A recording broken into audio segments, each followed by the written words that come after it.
Talking about a wide variety of issues tonight, all related to politics, with Dr. Thomas Schwartz from Vanderbilt University, a political science professor there. We've talked about the Queen, the monarchy, Russia and Ukraine. We've talked about potential strike with rail workers, of course, President Biden and former President Trump and the DOJ investigation. I want to turn our attention a little bit to China and a new report that has come out saying they could be guilty of crimes against humanity. Yes, this is related to Chinese repression in the Xinjiang province of the Uyghur minority. China fears their Muslim ties and has been repressing that part of their country, and has set up the equivalent of type concentration camps, policing people. People are disappearing. The UN has issued this report based on a lot of evidence of Chinese behavior in that area. China, of course, has rejected it. China has a very strong sense of wanting to maintain control over its territory and reject any interference in internal affairs, which it claims was, of course, what happened to it during the colonial period during the 19th century. So China, this is a tricky one because the West wants to make the case that this type of behavior is unacceptable, but China is a powerful country and is able to defy inspectors or any sort of sanctioned by human rights organizations. The fact that China is as powerful as it is also creates a complication for the United States. We have to live with China. So how do we handle this situation? It is a very interesting dance that we just continue to do, and that we need them, but we don't like them. Yes, and this is a problem because, of course, China's interaction with the United States is so much greater than anything that had happened in parallel times to the Soviet Union, which also engaged in great repression, but we didn't have the extensive economic ties. We didn't have the extensive personal ties and links that we have with China. And so this is a much more complicated. We also have other issues like Taiwan and Hong Kong, particularly Taiwan, which could escalate. So there's a range of issues with China that also include issues that could lead to conflict, military conflict, and we have all these economic connections. So what does the U.S. do in light of this report and other things that are happening? Well, I don't think we can be silent. I think we have to acknowledge China's actions, hold them to account. The interesting thing is as difficult as they were about Nancy Pelosi's trip, they have pulled back from some of the more aggressive things they've said. I think to a certain extent the West has to be very firm with China and demonstrate its solidarity. China, for all of its power, does not want to return to isolation, and they see what's happening in Russia. And to a certain extent, even though they've supported the Russians, they've been very careful about limiting their aid in a way that will avoid sanctions. So there's still some cards for the West to play. There's still some ways we can influence China. China does have an enormous middle class that wants to be part of a larger world and would like to see their government be more accountable. And I think the United States can still influence that. It has to be very careful, but it can influence that.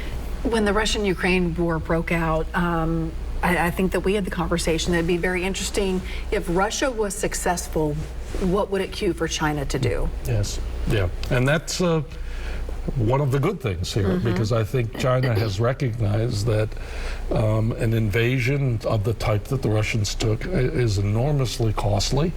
And while Russia looked like it was going to win early on, or looked like it was going to dominate, now has been really in a situation of great frustration, stalemate, and even losses now. This has got to be educational for Chinese leaders. Xi Jinping has tried to assert a type of personal control. There are many in the Chinese leadership, though, who I'm sure see what happened in Russia as a very cautionary tale. And so that, we should not demonize China to the extent that we don't recognize that it's a complicated society and that we might be able to encourage trends within that society that would be more positive. Interesting. We haven't gotten the chance to talk about the January 6th committee, and I know that you have talked with others about it here on the show, but since our callers were talking about the insurrection, I just want to hear your perspective on the committee's presentations that we have seen across the news. I think more are planned for the fall, perhaps. That at least was the talk after the last one. Quite the presentations, but I don't know that they've moved the needle at all. No, they haven't, and but they have laid out in very strong terms the scale of Trump's responsibility for what happened. Now they have not functioned as a real trial. They have not brought in anyone to defend the president, and they've been somewhat selective about what they play. They're not trying to be, I think, completely objective. No. They are making a case. The case is a pretty strong one in certain respects, and especially in the degree to which Donald Trump behaved hideously toward his vice president, Mike Pence, who stood up for what he thought was right, and that Trump sort of hung him out to dry to the crowd.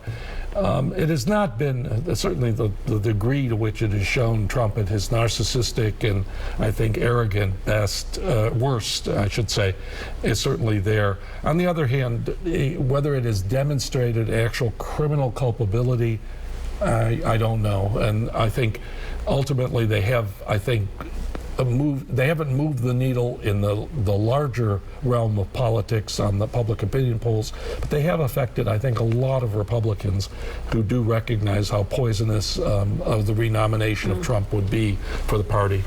I'm going to ask you about Mike Pence, but first I just remembered we promised folks we'd be talking about the midterm elections. Okay. What are you looking for specifically? Both the scale of success. I do think the Republicans still are favored to take the House, but will they take it by a few seats, or will they get a 30, 40 seat majority?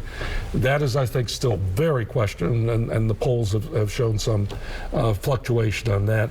The Senate is the really interesting point, because the Republicans, partly because of Trump's influence, nominated a number of problematic candidates: Dr. Oz in Pennsylvania, Herschel Walker in Georgia, the candidates in Arizona, and some of the other places that are more that are Trump loyalists, but not necessarily appealing to a broader electorate.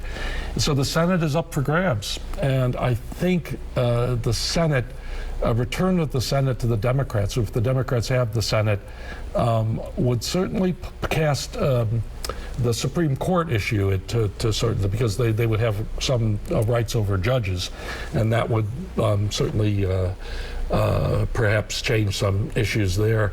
But I don't think, of course, if the Democrats hold on to the Senate but lose the House, they won't be able to necessarily get through a lot of their anti-filibuster or voting rights legislation through the government. We've got 2 minutes left. I do want to ask you about Mike Pence. Some have floated his name as a Republican candidate for president. Do you think he has a future? Consider all that he's been entwined in. I think he does, but I don't know. In a way, he both defied Trump and is loyal to Trump. And in that sense, his actual base is a little bit harder to see, in that even though he was a very loyal vice president, the fact that he stood against him has lost him that support from which he would have had probably as the heir apparent to Trump. And Ron DeSantis, the governor of Florida, has taken some of that from him. I think Pence will probably run, though, and it will be interesting to see. I don't see him as winning, but he certainly could still make an impact in the primary campaign. Yeah, make some waves. Yeah. Dr. Schwartz, thank you, as always, for being here. It's always a great conversation. Well, thank you, Carrie, for having me on. You bet. When we come back, I'll tell you what's on tap for the rest of the week, so stay with us.